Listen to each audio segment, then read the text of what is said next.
Welcome to a Friday edition of A Little Bit of Cheese, your bite-sized Wisconsin sports podcast. I'm your host, Cody Depius. That is Sam Douglas. It is Friday, December 6th. The Packers, a loss from last night on Thursday Night Football. I sadly could not watch the game. I was broadcasting a high school hockey game, but I did my homework. I looked into it, but Sam, he was there watching and texting me throughout the entire game what was going on.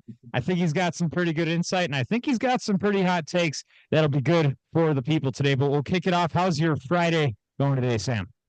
Friday's going well. Going to Vegas next week, so I took an exam today instead of doing it at finals next week. So I'm pretty stoked about that. Check Wait, you're that going to box. Vegas during finals week? Yeah, I'm going to Vegas That's during bold. finals week. That's bold. You would be the only guy I know that would pull that off, though. So I commend you for that. But I think the exam went well. Think the exam went well. Should be good to go. We'll be smooth sailing, and we're gonna Okay, have good. a cat liability today. Yeah, I see. He's been messing with you, but hopefully your exam went better than that Packer game did last night. We complain about it, but the final score there, 34-31. We'll kind of go into it, but the theme here, I think Green Bay underperformed on a lot of aspects. I think there are a lot of things going against Green Bay, but it still came down to a field goal at the end of it. I think there might be more positives to take away from this game than there are negatives. Where I look at it from an outside standpoint, because I wasn't there watching the entire game, but I look at the numbers here.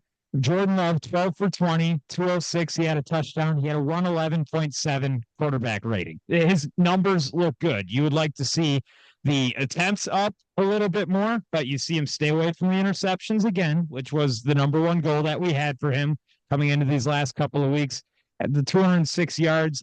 But it really looked like what changed the complexion of this game. It was 17-7 going into halftime. They were able to get the Keyshawn Nixon interception and score quickly off of that. And then a stop on fourth downs where they were able to stop Detroit, and then they scored off of that. So I had the short field twice. Green Bay was able to go down and score on both of those. Got them right back in the game, got them in the lead. Josh Jacobs had 18 carries, 66 yards, 3.7 average, and 3 touchdowns. So the offensive numbers, they look all right. But I know the big problem, and what I'm reading from Twitter and Facebook and what everybody's saying, the defense couldn't stop anything. Sam, I want to get your overall take here, how the flow of the game went, what the performances were, and give me some of those hot takes too. What you got? Yeah, you're super right. The defense wasn't doing us much favors at all. The offensive line took a half a step back, from the week before. Still only one sack, but I think Jordan Love is pretty good about getting out of those sacks, whether it's a bad decision leaning back and throwing a ball or getting a little bit mobile. I'd love to see him be even more mobile. We'll get into that a little bit, but yeah, overall, it's a good loss. I mean, you're playing a really good team to a field goal to lose, a game losing field goal as the time's expiring. If that's how you go down to the Lions, then that's how you go down to the Lions. You seen the Rocky movies, Cody? I haven't seen all of them. I think I got through the first 4. Or it might have Rocky went two, 4. three, 4. I don't know if I've seen the original, and I don't think I've seen the last one. But I know 2, 3, and 4, from what I hear, were the ones to watch, and I've seen those, so I got a good glimpse. You seen when he's fighting the Russian? Yes, Rocky yes. 4, he fights the Russian, and this guy's unbeatable. Big power punching, thousands of PSI more than anybody's ever seen. He doesn't lose. And then in round 2 against Rocky, he cuts him and he goes, he bleeds. Mhm. He bleeds, Cody. These Lions, they're bleeding right now. They're Ah, this big Russian dude, but they are human. We can beat that. Like they are last week against the Bears, this week against us. They're human. They're beatable, and I think that's very exciting for us.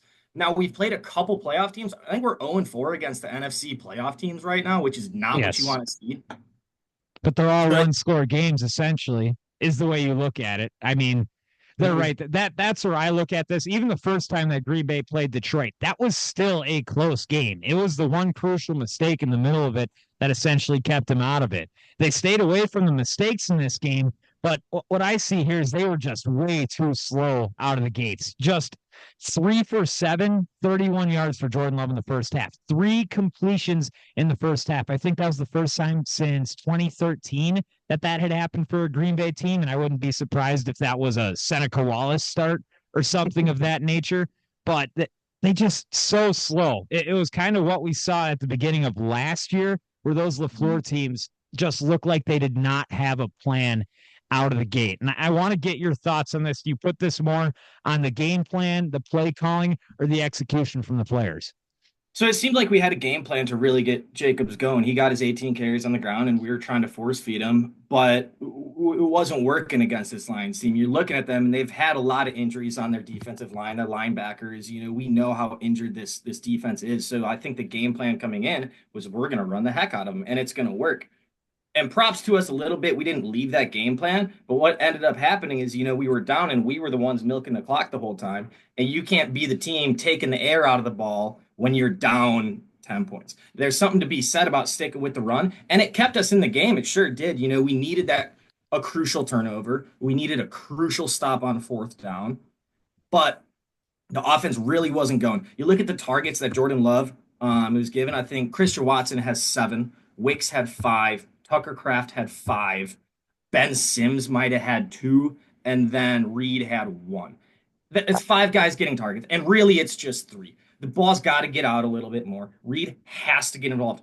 I don't know how he goes the game without a catch with 0 yards total. He's one of the most dynamic playmakers on the field. You got to get him the ball. Whether it's, a 2nd and 15, a burner play that's going to set you up for something later, Jaden Reed has to be touching the ball.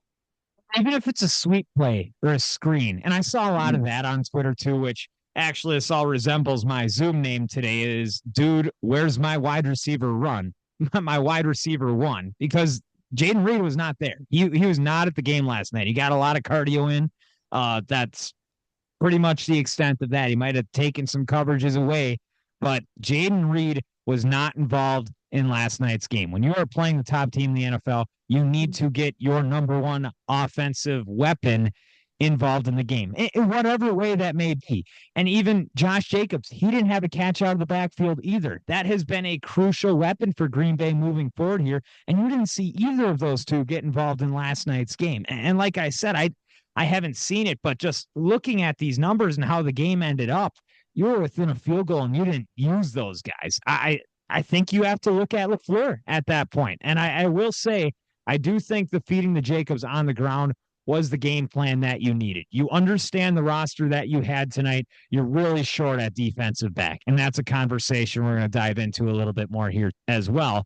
But you knew if you got into a shutout with this Detroit team, they have the upper hand because they have those guys on the outside. They have their Sam Laporta. Your linebackers can't cover. They've been tackling better, but they can't cover. Your outside guys can't cover. If you get in a shootout, Detroit's going to beat you 9 times out of 10. And that's essentially what ended up happening there. But the game plan was to get on the ground, to burn that clock, and to keep your defense off of the field. And it just didn't happen. I like that they continued to feed Jacobs, and I will say he is my monster of the week. There are not a lot of great individual performances that I saw from last night, from what I could tell from the outside, but 3 touchdowns for Josh Jacobs. He did his job. He did what he could do against the defense that knew that was where they were going to lean. So there are some things to look at, but even with all the complaints that we can have here, it's a 3-point game at the end of it. And if you're able to stop Dan Campbell on that 4th down, which I thought, and I was saying as it was happening, as they were going for it under a minute, I was there to watch that play at the end of it. I said, this is one of the dumbest things I've ever seen in my life. Like him trying to go, he had points on the field, but he continued to go for it. And that's the difference between a coach like a Dan Campbell or a Matt Eberflus. And there's a reason a Matt Eberflus does not have a job, because on 2nd down, he just wanted to sit down and take the field goal where it was instead of trying to run another play or 2 to get the extra 5 yards. Dan Campbell saw 4th and 1 with a minute left to go with an even easier field goal than Eberflus had and said, you know what? I think we need those 5 yards more than taking the points where they're at now. And they went and got it.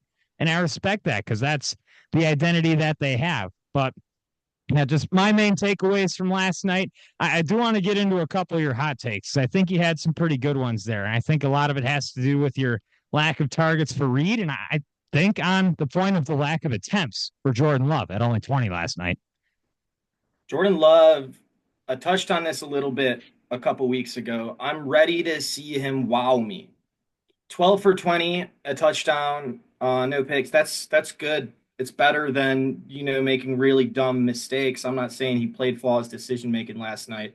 I'm ready for him to wow me. We're paying him $60 million. He's one of the highest paid quarterbacks in the league. Mhm. It's about time that he stopped, and 200 yards and a touchdown with a good passer rating. That's not wowing me. If you're making this kind of money, you got to be more than proficient. We're not looking for Baker Mayfield numbers. We're not looking for Sam Darnold numbers. We're looking for something significant. Like an all-pro guy, a number An one all-pro guy, guy. someone in the conversation of MVP every year. That's the money he's getting. That's what you expect. And so because we weren't able to get Josh Jacobs going last night, I think the field, Love was never really able to get his flow of things because Jacobs wasn't. Now, I love Aaron Jones. Big Aaron Jones fan. You're strapped to find someone who doesn't love Aaron Jones. For a little bit in 2021 and 2022, he was a bit of an Aaron Rodgers merchant. Would you agree with me there? Yeah, he got a lot of yards out of the backfield, like catching it in the flat, which I don't know. He did his job, right? Yeah. You had two running backs there when both Jamal Williams is there too, and I think they're able to utilize both them to their strengths. But my biggest bone to pick with Aaron Jones was he was only on the field 10 or 12 games out of the year, and he would not be a workhorse like you see out of Jacobs now. No, not at all. He wasn't built for it. But I do think he would have been a star anywhere he went. He would have got his numbers. He's just talented enough. Oh, But right. for a little bit, he was a bit of an Aaron Rodgers merchant. Jordan Love is a Josh Jacobs merchant. Hmm. He He kind wasn't of. there last year, so it's hard to say when he was like gunslinging. He had a great set of games last year. But right now, if we want to see success out of Jordan Love, the way he's built to play right now, he's a Josh Jacobs merchant. We need Jacobs on the ground, bringing everybody in for Love to have these big bomb plays, for him to not be thrown downfield in triple coverage. So now maybe it's just double coverage on a post or something like that. Jordan Love needs this run game to be proficient, and we need this run game for Jordan Love to be proficient. He's a Josh Jacobs merchant. That is an interesting take, and I'll take it that way. But what I will also say about it is I look at where we were just a couple weeks ago with Jordan Love when we said we wanted to get rid of that silly mistake away from his game because there was one interception every game for the first 8 weeks that he had played this year. And a lot of those ended up being very crucial interceptions when it came to the end of the game. So that was the one thing that we were asking of Jordan, was because he was still making the good throws. And you saw a couple of the good throws last night. The one to Christian Watson was one of the best throws I've seen from him. That was incredible. Those throws are still there. I like that he was kind of at the gun, not even a gunslinger, but he would make the mistakes. And now you're telling him to cut down on the mistakes. And he has cut down on the mistakes because they're not making it difficult enough for him, I think, in the game plan. The fact that you're only attempting 20 passes in a game like this where the other team scores 34 points, I think that comes down to play calling as well. Maybe you can go a little bit more into a mix, or maybe the confidence isn't there in Jordan Love where it's at. And like I said, I haven't watched the tape. I don't know what the plays looked like last night, but I am comfortable where he's at because he has cut down on the mistakes that we continuously asked him to cut down on. Now we ask him to find himself a little bit somewhere in the middle where he's still slinging it 32 times. Maybe you have the one mistake, but don't make it as crucial as the ones that we saw earlier, but just try to increase that volume a little bit more. The talent is there at such a level that it is good to have those expectations of Jordan Love, because the end goal of where he's at, he is an MVP candidate. Where you want Jordan Love to be as the Green Bay Packers quarterback. And he's not there right now. And I think it's okay to hold him accountable. But I will say I'm happy that they're not taken out of the games because of these mistakes. I think they're playing it the right way. I think there is so much benefit to having a Josh Jacobs on the team. And if it benefits your quarterback, great, because we saw what he was able to do without a Josh Jacobs workhorse last year. That guy is still in him. And I just have this hope in the back of my head that we're going to see that guy come out in 2 or 3 weeks and get hot right in the playoffs. And maybe that stretch prolongs a little bit longer and later into the playoffs this year. That's where my hope is. I think it could happen.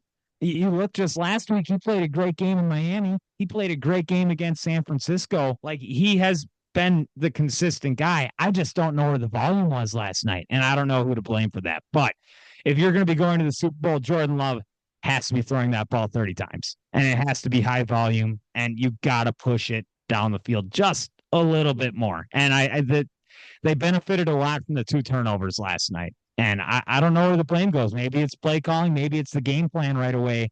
But yes, Jordan Love is definitely a benefit because Josh Jacobs is in the field and he's getting guys to stack the box.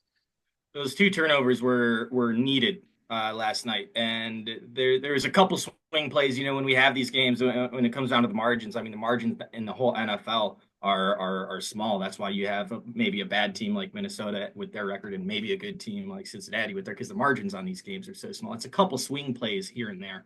It's the coaching. Touchdown that the Lions scored at the end of the half. This week is the touchdown that the Lions scored at the end of the half. The first time we played them, it's major swings in the game. And that's why, even with the struggling defense, my monster of the week is Keyshawn Nixon.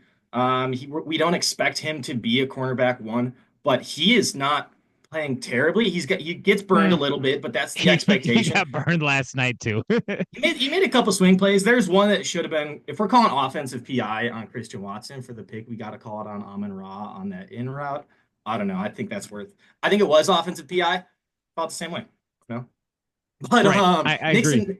he made that swing play. And so for defensive, and it's an anomaly. When Jared Goff is going to make that mistake, you got to make him pay. And it's swung the game. And so, for a defense that's been injured with those DBs, seeing Nixon make plays as our kick returner, you got to give him a little bit of cheese for that one.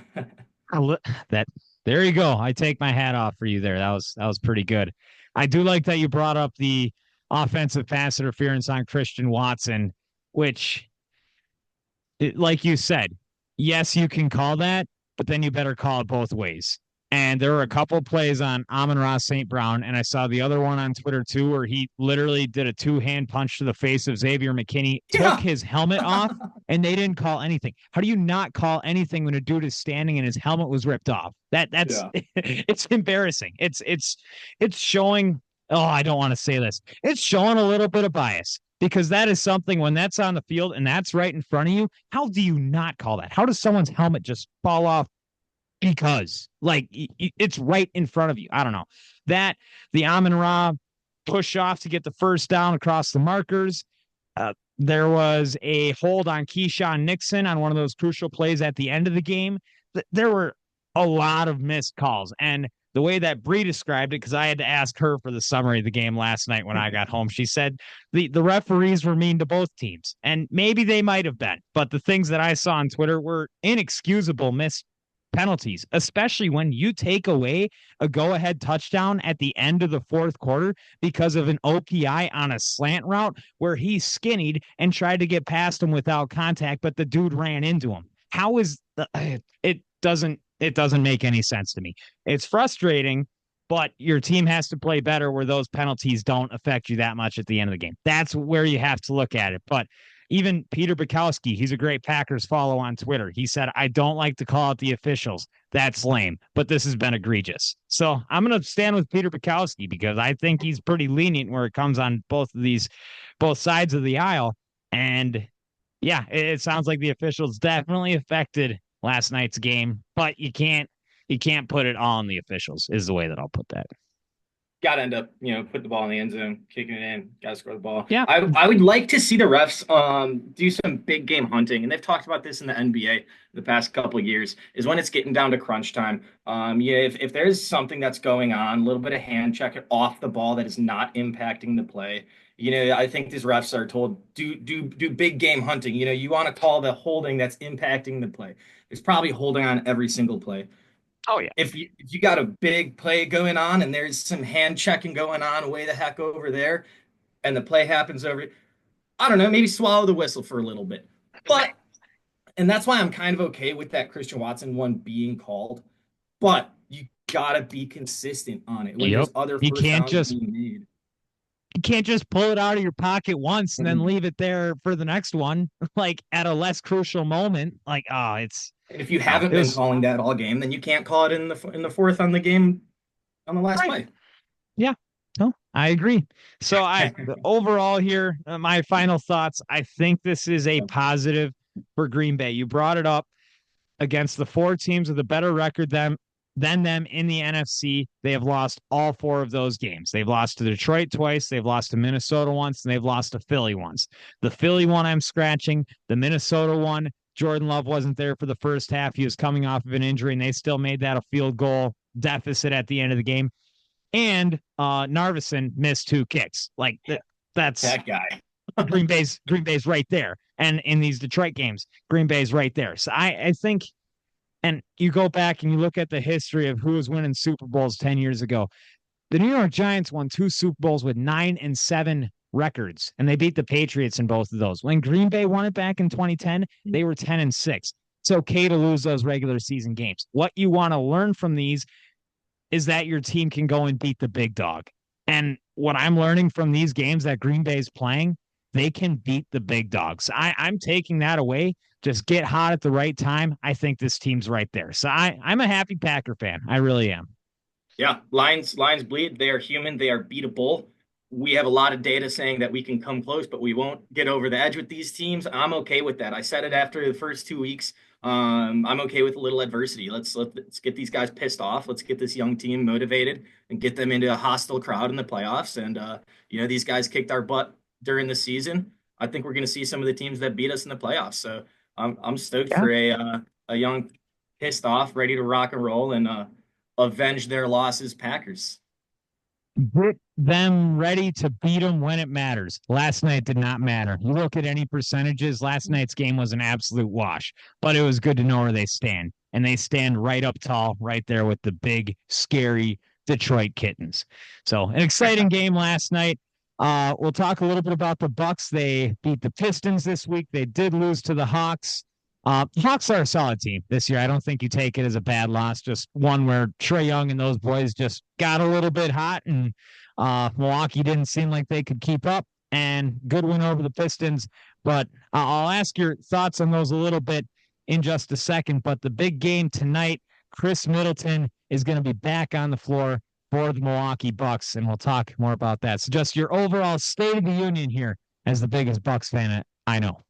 State of the union for the Bucks is the Bucks are still back. We're good. We're so good. Giannis is so good. He's the best player in the world. Khris is back. Ish. I hope he's not back too much. I'd be fine seeing 5 minutes of Khris tonight. Stay healthy. Yeah. Last time I saw Chris's name pop up, it was like a shocker that he was getting double ankle surgery. So as long as Khris is walking out of today healthy and not in a wheelchair, it's a big win. Bucks, we played the Pistons for the Cup game on Tuesday. That was definitely the most important game. The week other than this Celtics won tonight. It's going to be an awesome game. Really excited for it. But we had back to back. So we had two games over 7 days last week. I think we had that Tuesday Cup game, and then we played Saturday. So that's really only two games, and then we played Tuesday again. So Giannis missed that Saturday game, so he had a full 7 days off. And then he came into a back-to-back night.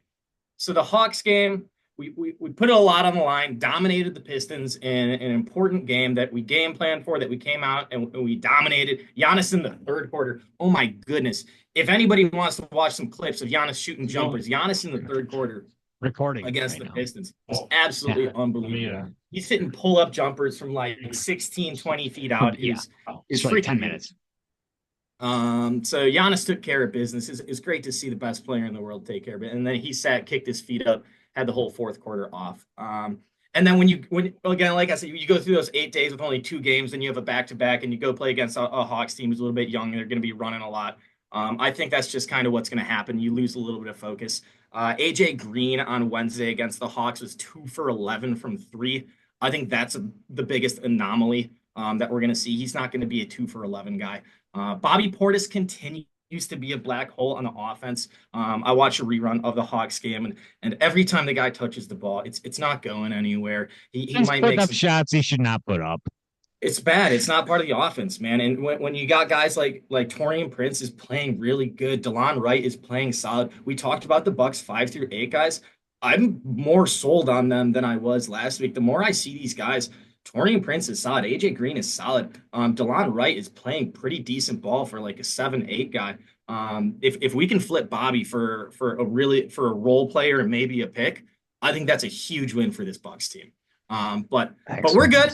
Excellent. We had a lot of young kids come in late in the Pistons game, so it was good to see AJ Johnson, Tyler Smith, some of those guys out there. I will say, watching them play, they're a long way from being NBA ready.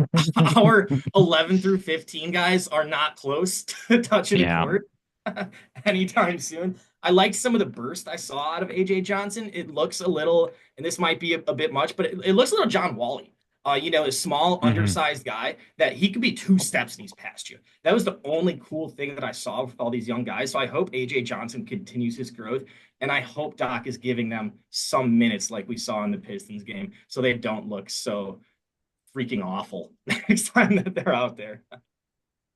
Yeah, I think, and that's why you draft a guy like AJ Johnson. It's for that quick burst, it's for the athleticism, because this team really feels like it's missing this at times, Yeah. like just that quick, young, fiery athleticism. That's usually what I talk about when I see the Bucks, because it just feels a little bit slower every single year. You have the same guys out there on the floor, which is good. It resembles continuity, but there is good to have something new show up. So you want to have that young, especially first round pick. Like you got to have those guys start to show up at some point here, because Horst just hasn't had them show up. And I think that's kind of what's keeping Milwaukee from being your top tier team.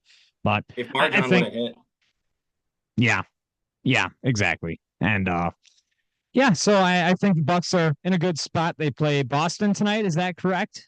big game And against Boston tonight. Really excited. A couple days off. I think we lost focus Wednesday. We had the Cup game back to back against the Hawks. Who the heck cares about the Hawks game? And I think we're yeah, gearing up. Big game tonight. Neither team had a game last night. Neither team has a game tomorrow night. So this is Friday night ball. I'm excited. Giannis is putting on a show. Go take his over.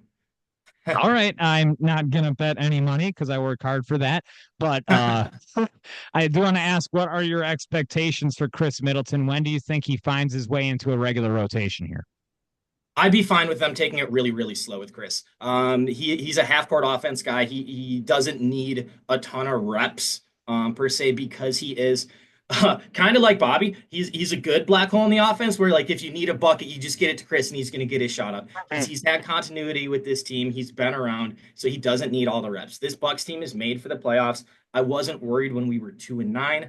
I'm not super worried when we're 10-9. As long as we're making it to the playoffs, a healthy unit, the team is a success. I don't want us to be a bottom of the playing team, but if we go in as the 6 or the 7, the season's fine. Let's get to the playoffs healthy. Take the Khris thing really slow. I'd love to see him get about 10 minutes tonight. I don't think he should get much more. Any less would be kind of a letdown. But it's going to be good, really good to see him out there. One of my favorite Bucks memories is seeing him beat the Celtics or send it to overtime with the Yeah. big long three from the logo a couple years ago. I was with a bunch of buddies. The place erupted pretty good. Those kind of memories. And Khris is kind of always intertwined with all those. Even when with Giannis's upbringing and all that, how he made his way into the league, Khris was right there next to him the whole time. Like Yep.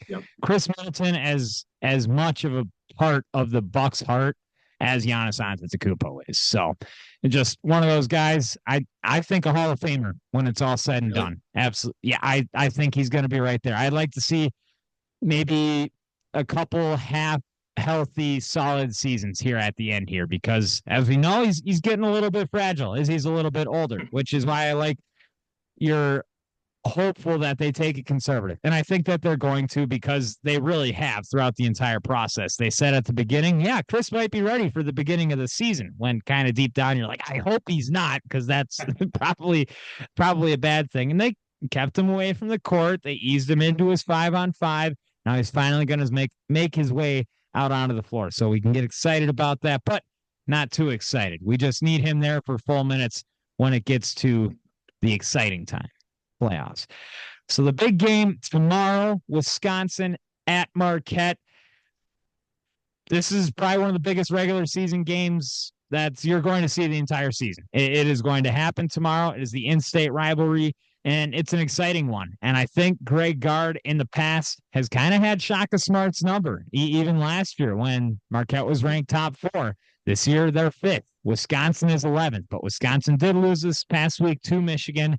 Very tight game. I don't think you look too deep into that one. It was just one of those kind of get in the paint, brawl it out kind of Big Ten games. Very entertaining to watch, but Wisconsin on the losing end of that.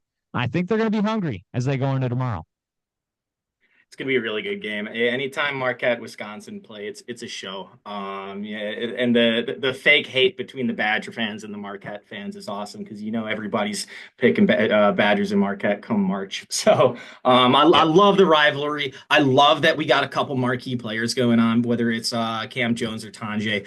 Jones did not put on very well against Iowa State. Both of these teams did get their first loss of the season this week, and I think that should fire both teams up. If they weren't fired up enough already for tomorrow, it's a 12:30 game.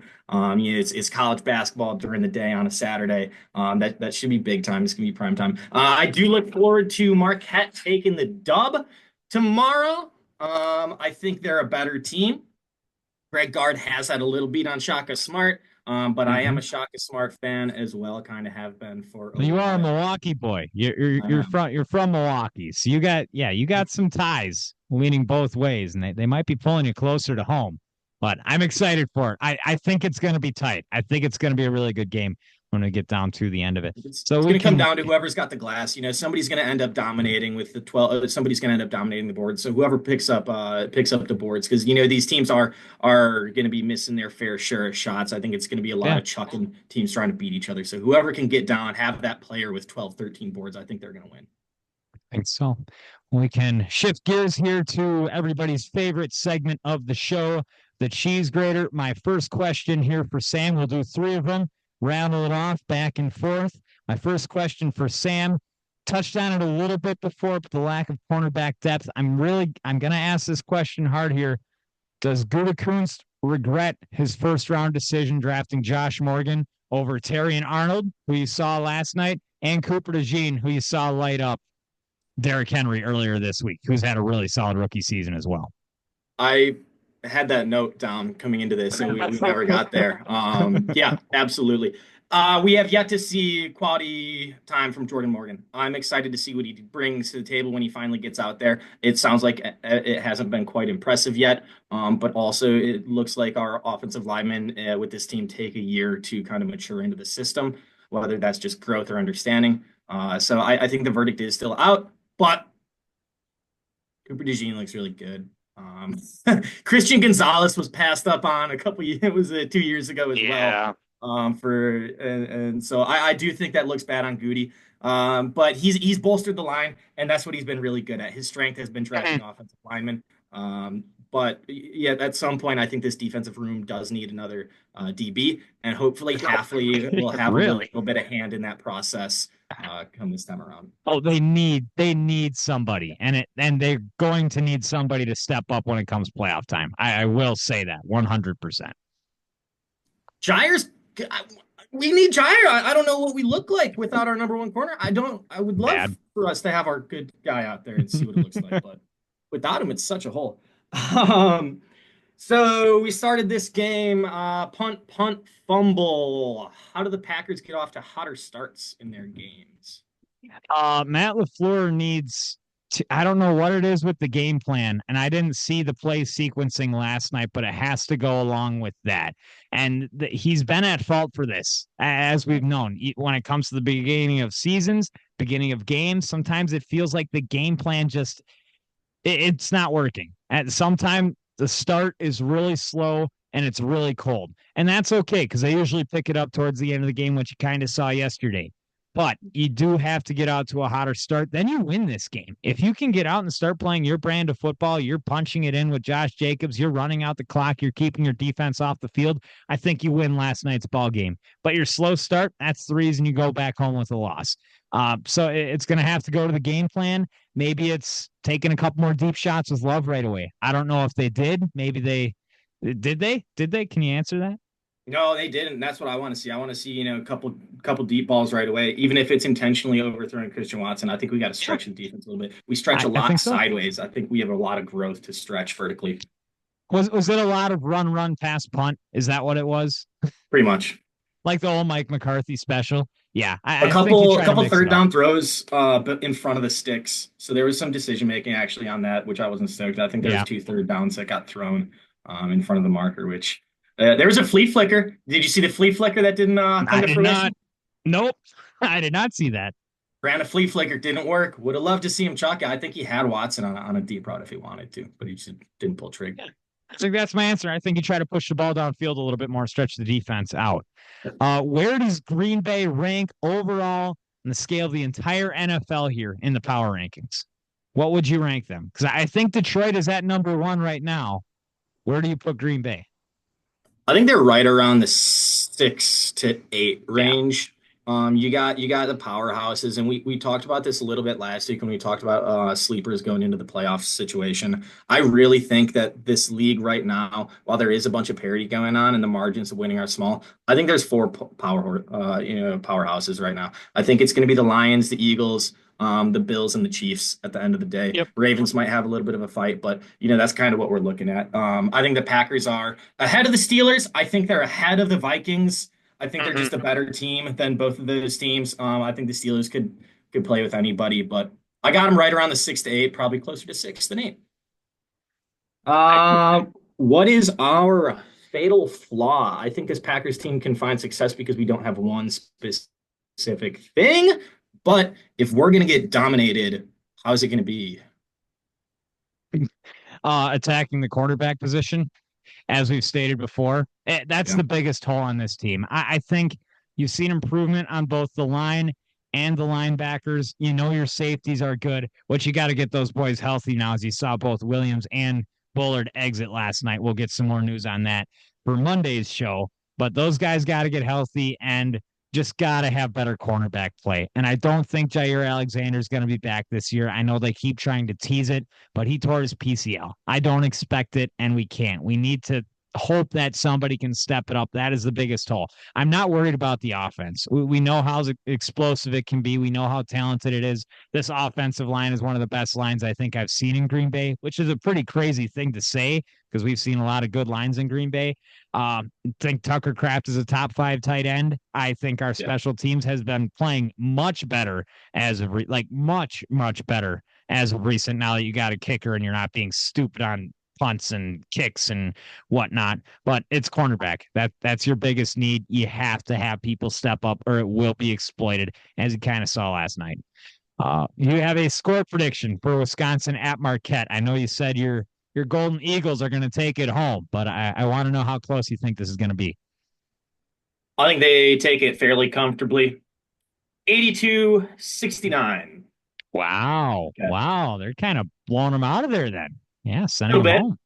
Yeah, they're sending them home. I think they'll just take control. Badgers will stick around a little bit, but then just like the Bucks did to the Wizards, they turned it up when it needed to be turned up. So, and we'll watch the foul trouble that can always change a college game in an instant. You say Bucks against the Wizards? Yeah, because they let him be in the game until like 6 minutes left. I'm like, guys, what are we doing? And then we just decided to start playing real basketball and blew him out. But all right. I didn't watch the Wizards game, so I needed a little bit more context there. I was like, okay. It's a 5-point game for way too long. All right. Last week we talked about MVPs. We landed on the 3 favorites being Saquon, Lamar, and Josh Allen. Is there anybody else that could win it other than those 3? No, I don't think anybody else can win it. I do think Jared Goff is in that conversation. I brought it up. I think the team's success, his numbers look great. He's done his job, but he's not someone who moves the needle. They're not winning because of him. They're winning with him. And I think that's kind of where we end the show. It's been a great week for Wisconsin sports. I mean, Packers take a loss, the Bucks lose, but we get to watch Khris Middleton tonight. And we'll be back on Monday with another edition of A Little Bit of Cheese, your bite-sized Wisconsin sports podcast.